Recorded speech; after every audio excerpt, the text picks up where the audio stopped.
ఇప్పుడు నాకు తలనొస్తుంది అంటే ఫర్ ఎగ్జాంపుల్ సార్ మీరు చెప్పిన క్వశ్చన్ కి ఒకటి అంటే ఇద్దరు ఫ్రెండ్స్ సార్ వాళ్ళు. రైట్. ఒక అమ్మాయి నేను క్లాస్ లో తీసుకుందామె ఆల్రెడీ, బట్ తను కన్వే చేస్తుంది ఇలా మేడం నేను తీసుకున్నాను, యాక్చువల్లీ వాళ్ళ స్టూడెంట్స్, బ్రేకప్ అయింది అమ్మాయి. So she went in a deep depression. Right. ఏడుస్తూ ఫస్ట్ ఎవరైనా కాల్ చేస్తే ఏడుస్తారు సార్. నాకు జస్ట్ మౌత్ పబ్లిసిటీ త్రూనే వస్తున్నాయి ఇప్పటి వరకు leads. The first time I'm coming out in front of the media about this topic. So ఎవరైతే వచ్చారో నా దగ్గరికి ఆ అమ్మాయి ఇంకొక అమ్మాయిని పరిచయం చేసింది. She's in a doubt.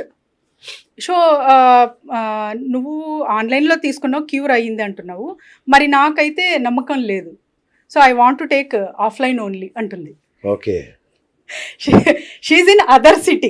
Okay. So నేను చెప్పాను okay it's your wish, so you can come అని చెప్పాను. మరి ఏం ఆలోచన చేసిందో తెలియదు. No I want to try first in online, then I will take offline. You are paying the charges, your wish అన్నది. So I tried sir. ఒక్క just 3 days లోనే కాల్ వచ్చింది అమ్మాయి నుంచి. Thank you so much ma'am, I felt relax. Now I am focusing on my work. Great. I'm eating properly. Wow. I'm listening to my parents. ఇవే words sir.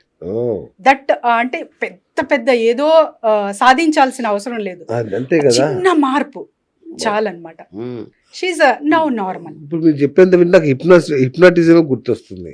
This is not hypnotism. We won't give any suggestions, we won't tune your brain. Okay. It's completely based on your energy లెవెల్లో చేస్తాం అన్నమాట. ఇప్పటికీ నాకు energy అంటే అర్థం కావట్లేదు madam. అంటే మన బాడీ ఒక ఎనర్జీ ఫీల్డ్ అంటున్నాం మనం, రైట్? అసలు ఎనర్జీ ఫీల్డ్ అంటే లైక్ ఇదేనా, అయస్కాంత శక్తినా, అదేనా? మ్యాగ్నెటిక్ పవర్ అనేది ప్రతి ఒక్క చోట ఉంటుంది సార్. మనం ఎందుకు గ్రహించము ఆ కాస్మిక్ ఎనర్జీ కానీ. సో ధ్యానంలోనే ఎందుకు కూర్చొని అదంతా ధ్యానం చేసిన వాళ్ళు ఆల్మోస్ట్ ఆల్ సక్సెస్ రేట్ చూసుకుంటే మీకు ఒక పర్సెంటేజ్ రేట్ చాలా ఎక్కువ ఉంటుంది.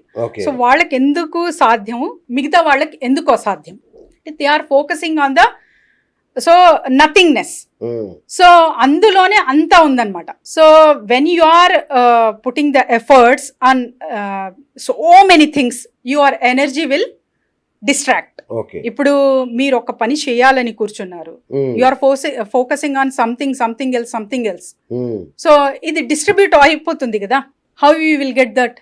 Okay, right. ఇప్పుడు మీరు చెప్పే వాటిలో కోహెరెన్స్ బ్రీతింగ్ అని ఒకటి చెప్తుంటారు కదా, ఎట్లా చేయాలి అది? సార్ కోహెరెన్స్ బ్రీతింగ్ అంటే ఏం లేదు సార్. ఇమ్మీడియట్గా ఇప్పుడు మీరు ఆఫీస్లో వచ్చినప్పుడు నేను యాంగ్జైటీతో ఉన్నాను మ్యామ్, స్ట్రెస్తో ఉన్నాను, హౌ కెన్ యూ ఇమ్మీడియట్గా రిలాక్సేషన్ కావాలి అంటే మీరు ఏం చేస్తారు?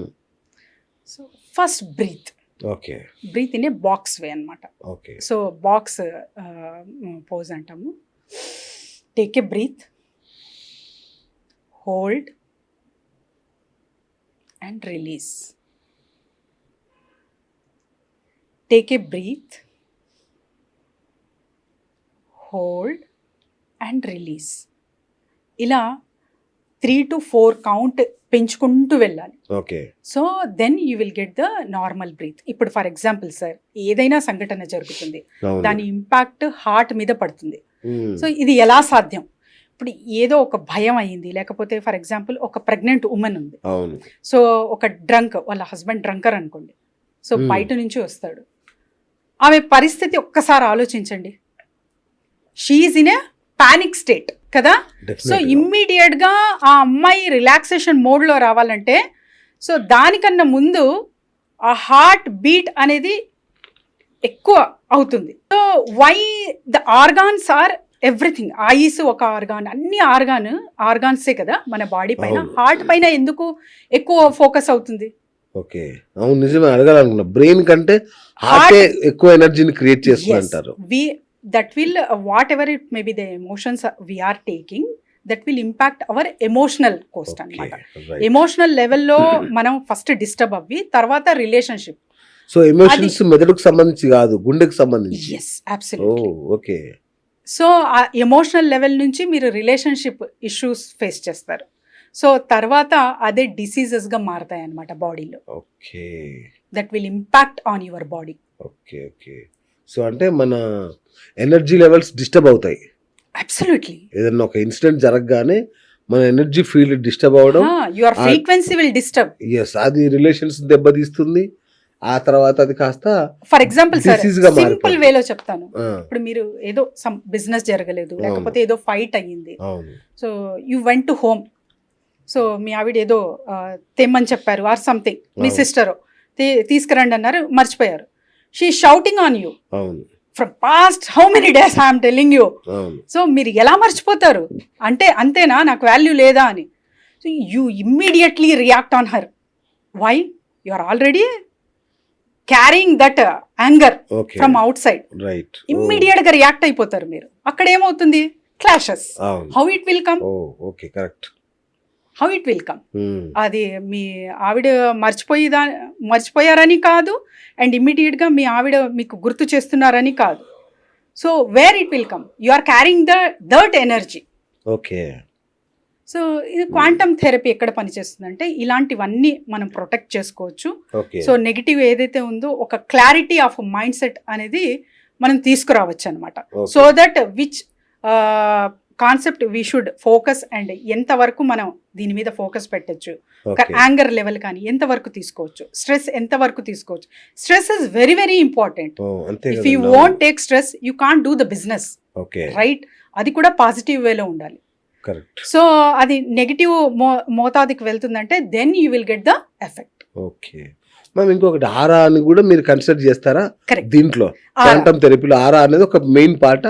ఆరా అనేది ఉంటుంది sir. Okay. Aura is a positive aura, negative aura, okay, that all will include అన్నమాట. ఓకే, సో మీ every area will get the heal. మీకు రిలేషన్షిప్ ఇష్యూ ఉన్నా, హెల్త్ ఇష్యూ ఉన్నా, career issues, money blocks, so ఇవన్నీ blocks clear చేసి transform ఎట్లా చేసి మనకు ఫోటో తీస్తారా? అది ఆరా ఎట్లా ఉందని తెలుస్తుందా మనకు? కంటికి కనబడుతుందా? ఉంటది. That is the major therapy అన్నమాట. ఓ, సో ఈవెన్ యు ఆర్ ఆరాను ఫోటో తీయొచ్చు. తీయచ్చు. ఓ గ్రేట్. సో దాన్ని బట్టి మన సమస్య మానసికమైందా శారీరకమైందా కూడా తెలుస్తుందా? ఎగ్జాక్ట్లీ.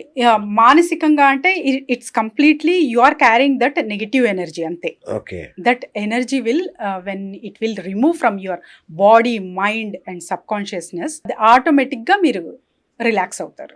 రైట్. ఇక మనం ముందే అనుకుంటే డబ్బు, ఆర్థిక సమస్యలు అండి. చాలా మంది సంపాదిస్తుంటారు, వెంటనే పోగొడుతుంటారు, సంపాదిస్తుంటారు, పోగొడుతుంటారు, ఎప్పటికీ ధనవంతులు కాలేరు. కొందరేమో జమ్మని ధనవంతులు అయిపోతారు. ఏంటి రీజన్? అంటే అంటే పెంపకంలో తేడానా, మన జీన్స్ లో ప్రాబ్లమా, మన కణాల్లో ప్రాబ్లమా, ఏంటి అసలు? Yes sir, it's also anchoring అనమాట. చిన్నప్పటి నుంచి మీరు ఎప్పుడైనా విన్నారా మీ పేరెంట్స్ కానీ లేకపోతే ఎవరైనా, డబ్బులు చెట్లకి రోజు తిరుగుతుంటారు. డబ్బు ఊరికే రాదు. Bad and hard, that feeded anchoring will effect on your life అన్నమాట.